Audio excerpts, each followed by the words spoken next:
Hey Devils fans, and welcome to the latest edition of your Garden State Morning Skate as we look ahead to Game 3 between the New Jersey Devils and Carolina Hurricanes in their opening round series. Game 3 taking place tonight at 8 o'clock at the Prudential Center. New Jersey Devils find themselves down 2-0 in the series after dropping the opening 2 games in Carolina, a 4-1 loss in Game 1. But a much better showing in Game 2. They did lose 3-1 in that one. Jesper Bratt scored the opening goal 3 minutes, 51 seconds early to give the Devils a 1-0 lead. They outshot the Carolina Hurricanes by a count of 7-1 in the opening 8 minutes of that game. It really took it to them. However, in a 3-minute stretch in the second period, Carolina would score 2 goals. Shane Gostisbehere tying things up at 2:57. And then about 3 minutes later, 3 seconds less than 3 minutes later, it would be Martinook getting the shorthanded goal. That was the difference maker. An empty netter was added later on, but for all intents and purposes, that one was wrapped up at that juncture. So the Devils now come home. They got 2 games. Games 3 tonight. Game 4 on Sunday afternoon to get this thing even. They'll have the home ice advantage. And with that, one thing they do want to get better in is special teams. In Game 1, they gave up a power play goal, went 0 for 2 on their own power play.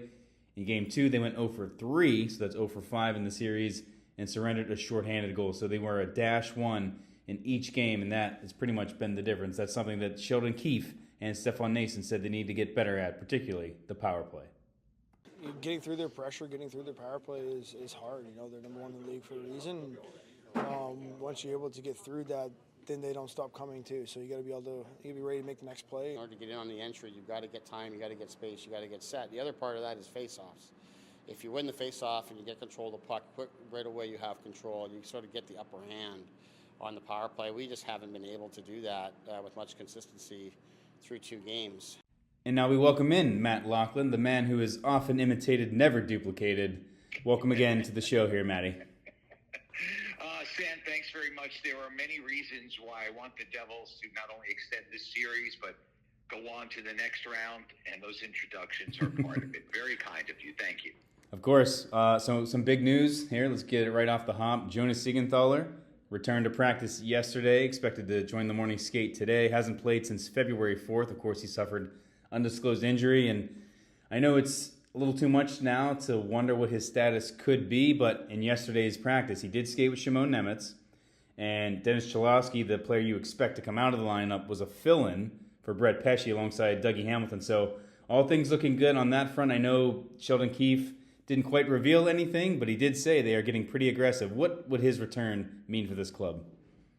Well, you know, it would certainly add experience and size and breakout ability and so many different factors. I mean, the truth is, and this is no reflection on Jonas at all, defense has not been the problem.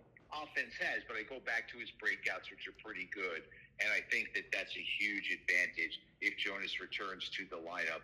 And again, the experience, the size, the length, all that sort of stuff. I'm thinking he will come back in. The Devils will not likely practice on Saturday, right, tomorrow. It's an afternoon game on Sunday, and I don't think that that's going to be, that he's going to get another practice, maybe another skate, morning skate today, skate by himself tomorrow. Look, if it's going to take that much, and if he's not healthy enough, and it might, so be it. But I think reading the tea leaves, what you saw, what we all saw, and where the Devils are, I think he's back in. I agree with you 100%, even just looking at things. And even Sheldon Keefe with his answer didn't quite roll it out immediately the way you would expect. He was kind of saying they were being a little aggressive on the timeline now. Things have changed. Circumstances have changed. And so I think they're certainly looking at it. If he's good to go, it's the playoffs. I mean, let's face it. He's got all summer to recover if worst case scenario. So I expect him to be back in there. And part of the reason they are recalibrating the way they're doing things is because Brendan Dillon, Luke Hughes did not skate again. And once again, we expect them to be out of the lineup for Game 3. Now, Matty, Game 2 did not go the Devils' way. They lose 3-1, of course, but a much better showing in all facets from on-ice play. In fact, the Devils took it to the Hurricanes early, outshot them 7-1 in the first opening 8 minutes, had a 1-0 lead off Jesper Bratt's goal, and then it was a pretty 50-50 battle from there. Unfortunately, even when you play pretty well, you come up short 3-1, but a lot of the guys, I think that game instilled a little bit of belief in them. But are you a believer in momentum carrying over from game to game in the playoffs? I think there is something to that, but it really depends, obviously, on the guys on the ice. So I think that there's a confidence that the Devils gained, though in a loss in Game 2. I think going home will lift their spirits a little bit. I think they had enough opportunities to score in Game 2, and they have a belief that it's just a matter of time. But, Freddie Anderson's the great equalizer on the Carolina side. If he's brilliant again, it puts all that more pressure on the New Jersey Devils. Clearly, Jacob Markstrom has been outstanding too, but Anderson's been just that much better. And if he is that again tonight, then the Devils might be skating out facing an 0-3 deficit. But I think that the ingredients are there for a win, and I think they did learn that they can play with this team. I mean, they split the season series.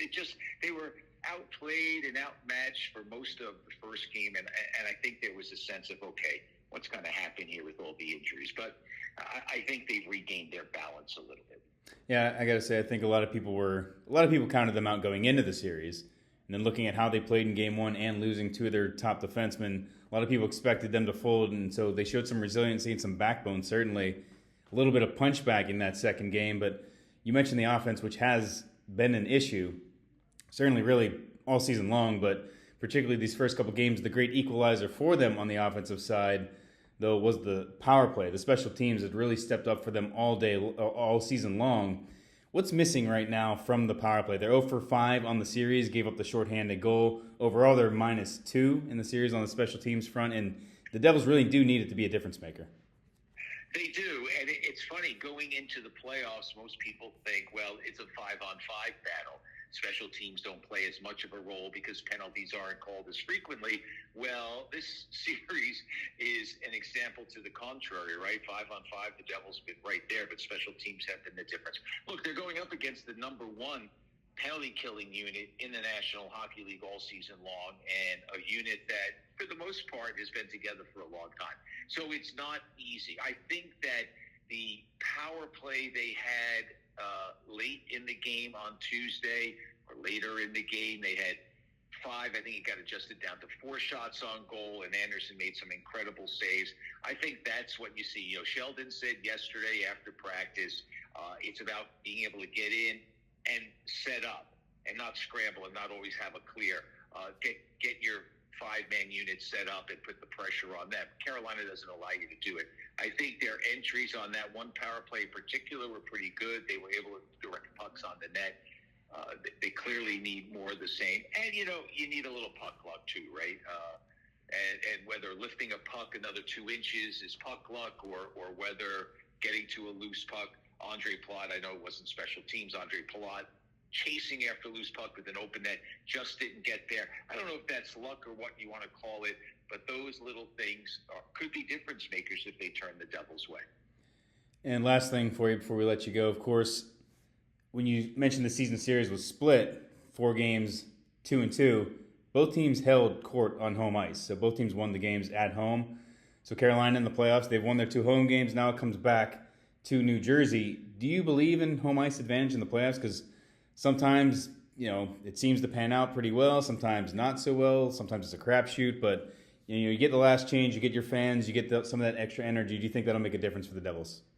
Well, I think particularly with teams that are as evenly matched as the Devils, there can be a factor there for sure. Carolina, a great home team this year, tied with the most wins in the regular season at home with Los Angeles.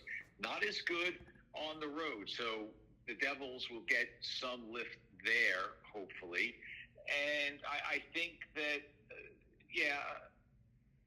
look, L.A., has done well in there. The home ice has worked there, but I've seen it not always be the difference maker. I remember Devils championship teams that were brilliant on the road, and home ice, playing at home wasn't the answer, but playing away from home was. So, no, I don't know. I think it's the teams on the ice. Yeah, you get a lift. That only lasts the first 5 minutes when the fans are going crazy. It's what you do with those 5 minutes that matters. So,